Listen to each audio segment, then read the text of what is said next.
Okay. Hello, dear friends. Good evening. Such a beautiful, beautiful evening. So, the previous two books we have read. One is let me see the book name. We have read Isis and Osiris. And then we have read Isis and the Seven Scorpions. And now this is the third book, The Prince and the Sphinx. And I will choose some video footages I have taken during my during my vacation time. Some going to the library, local library, some going to local park. Now let's read it. Okay. A long ago, in a long ago time of the ancient Egyptian kings and gods, that's the old time, not the current Egyptian, not with history written. It's before the history was written. There lived a prince named Tahutmos. Tahutmos. T-H-U-T, Tut. Tutmos, M-O-S-E, Tutmos 4. For as long as Tutmos could remember, his brothers had been quite angry with him. And the reason is very simple. They knew that Tutmos was their father's most favorite son. And so the brothers feared that one day their father would make Tutmos the king. And then they are the brothers, they are also the children of the king, but they may not have the chance. Of course, they are jealous. So the brothers often plot something against Tutmos. But Tutmos, he was the good guy. He did not want to hurt, but he was sometimes, which is true, sometimes when you are too good, you become the enemy of others. Does it make any sense? Even you do not want to hurt other people. You are just different. You are not in the same class. You are in the singular class, and the other brothers was kind of underdog. Of course they are not happy, right? You know, sometimes in my class some students are very good, I love them, but it's hard for me to understand why they do not have friends, because they are too good. They work hard, they work too hard. So other people will feel, you try too hard and you are not a part of us. Anyway, let's come back to the book. So Tutmos longed for their friendship. He wanted to have friendship. He wanted to be just the same as others. But this made his heart very, very heavy, because he cannot have friend. One hot afternoon, Tutmos, the hero of this story, the most important, the prince of the story, one hot afternoon in Egypt, it was always hot, right? One hot afternoon, Tutmos raced his chariot across the desert. A chariot is kind of, in this situation, is kind of a small trolley, kind of a trolley-like, but pulled by a horse. It's not the gigantic, huge pumpkin chariot like sedan carriage, like Cendrillon, the Cinderella, that pumpkin one. No, it's different. So one hot afternoon, Tutmos raced his chariot across the sand. As you can imagine, Egypt, there's plenty of sands, right? He stopped in front of the temple and ran up the steps. We ran up. He knelt before the gods and he prayed. Great Egyptian gods of my grandfathers, thank you for your kindness. Please prepare me to be a good leader, to be a great leader, to be the best leader of the world. But before preparing me to be a good leader, there is one most important thing. Please help me to calm my brother's anger towards me. They are always angry with me because my dad, the king, favored me, and I didn't do anything to bribe, to do anything. I was just myself. The gods heard Tutmos' request, and they had great faith in him. You are a good boy. We believe in you. They put a plan into motion. The gods planned something. The next morning, Tutmos woke very, very early. In the morning time, I woke up. If I go to work, I woke up 6 o'clock. If I do not go to work, I woke up something like 9, 10 or something. Yeah, so Tutmos woke up very early. How early? Everyone was asleep. Even the servants were asleep because he woke up too early. The stone floor felt cool on his feet. He didn't wear anything, bare feet. As he rose from the bed and he didn't wear any socks, any shoes, just bare feet, and touched the stone floor. And it felt good, it's cool. But he loved the chill of mornings. Yeah. In Egypt, you get some chill, you get some coolness. It's very, very precious. He knew that later in the day, the hot desert sun would beat down on him, will be too much for him to handle. Tutmos pet his lion cap. You know, in Arabic country or in Mesopotamia, in Egypt, in North Africa, in those places, they had a habit of having a pet. And this pet is not Gugu, not Titi, not something Pong Pong, not cat, not dog, but lion.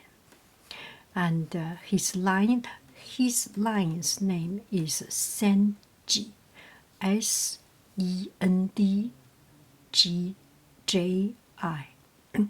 So Senji. And so his pet lion heard him awake.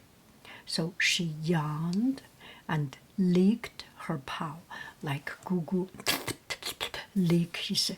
cleaning her hair. It was only last week that Tutmos had rescued her from a hungry crocodile. Yeah, Egyptian crocodile. I think it's quite famous, right? Even so, Senji was fiercely attached to her newfound father. So it's only been 1 week he adopted the prince, Tutmos, adopted Senji, the lion. And the lion is already very, very fond of, attached and fond.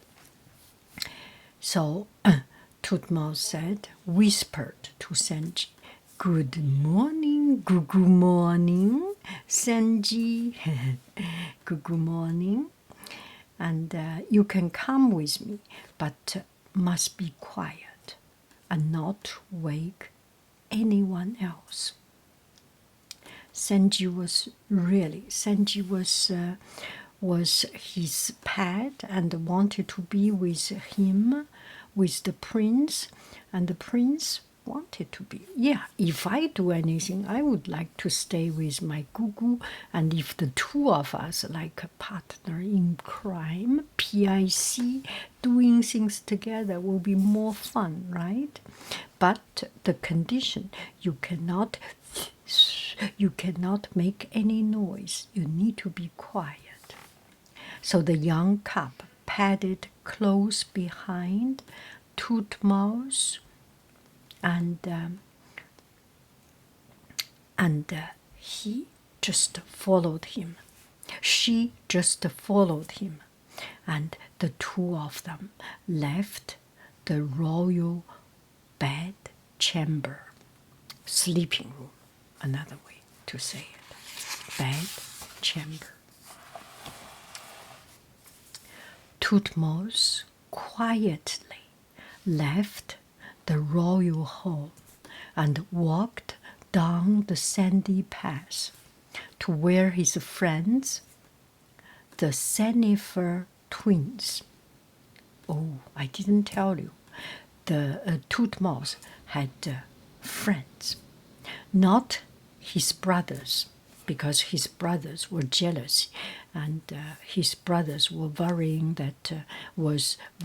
that he will become the king, and they will lose the inheritance.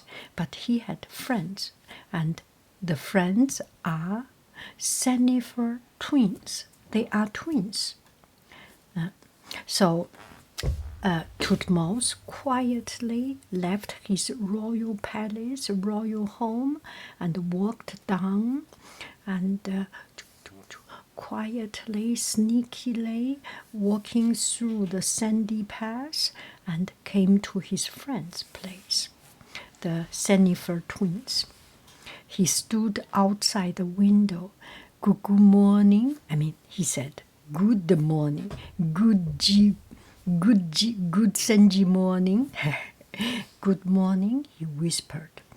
"It looks like a great morning for hunting. Let's leave before anyone wakes. We go. Nobody sees us. We can go hunting." The prince and his friends grabbed 4 of the fastest horses.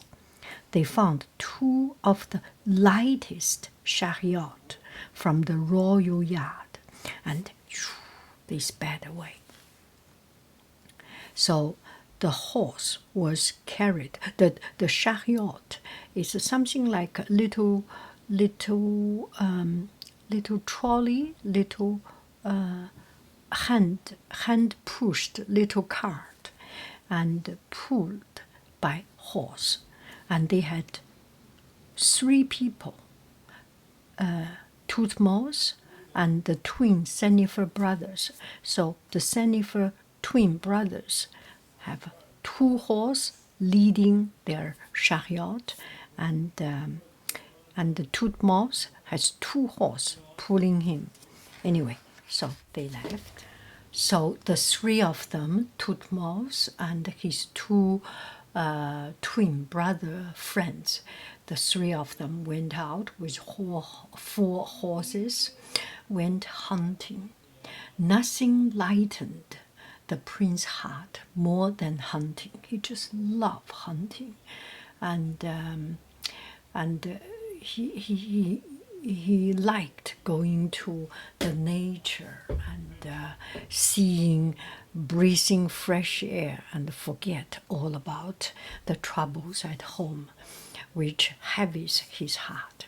He laughed and joked with his friends, and the whole morning they chased an antelope. But soon the desert sun grew too hot. The sun grew up, right, and becomes too hot for hunting. By this time, the trio had traveled quite far. And they just traveled quite far. Tutmos knew they must be close to the pyramid of Giza, because they went so far. It's almost reaching the pyramid of Giza. Friends, he said, will you please wait here for me? Wait me here. I wish to offer up my prayers to the mighty god Hamachi at the pyramid. There is a god, a very mighty god, and this god name is Hamachi. It's not the sushi hamachi, okay? Just do not confuse. But the pronunciation is a little bit close, so it's not too hard for me to pronounce. So, friends, wait me a moment. I am going to give a prayer. I will offer my prayer to the god Hamachi at the pyramid. The brothers agreed. Then Tutmos and Senji disappeared into the vast ocean of sand. Is there an ocean? No. The vast, endless view of the sand. It's just, but Sahara used to be, the desert Sahara used to be ocean, right? Some geological history of the world. Soon Tutmos saw the pyramid in distance. Wow! He yelled, and he stopped his sweaty horses. Yeah, must be too hot for the horse, and the horse was sweating. Tutmos stared at the gigantic structure. He had heard about them before. He had heard about the pyramid, but he had never seen them this close.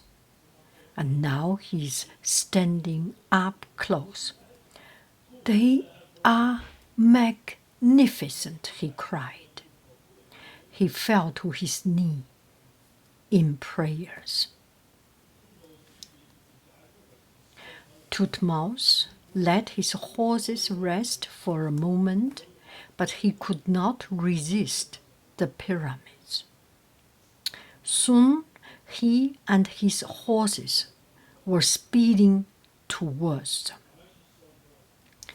Yeah, so I remember about 30 years ago, we went to Egypt and we went to the pyramid of Giza.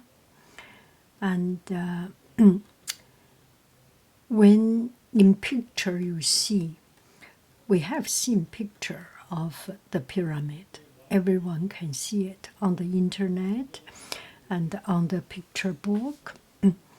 You cannot imagine, but when you are in front of it, it's just gigantic. It's so powerful, so unbelievably giant, and it's quite a scene actually. So Tutmos ran with his horse and towards the pyramid. At this time, they run sometime. It's already midday, and it was really, really hot. Tutmos left his horses and began to walk. As Tutmos neared the pyramid, he saw something sticky up from the sand. Hamachis, said Tutmos. Are these hamachis? It was indeed a statue made of honor, Hamachi, the god of the rising sun. The sun, the soleil, the rising sun.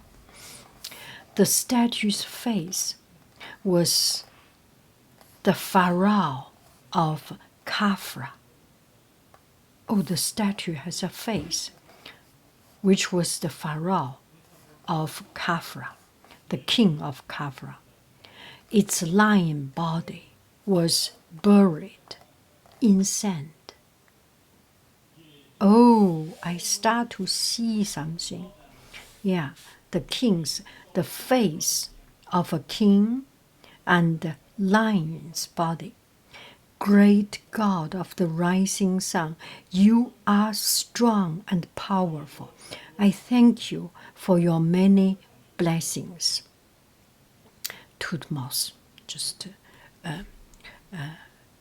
speak to the statue. Please protect me as I rest in the shade of your mighty face.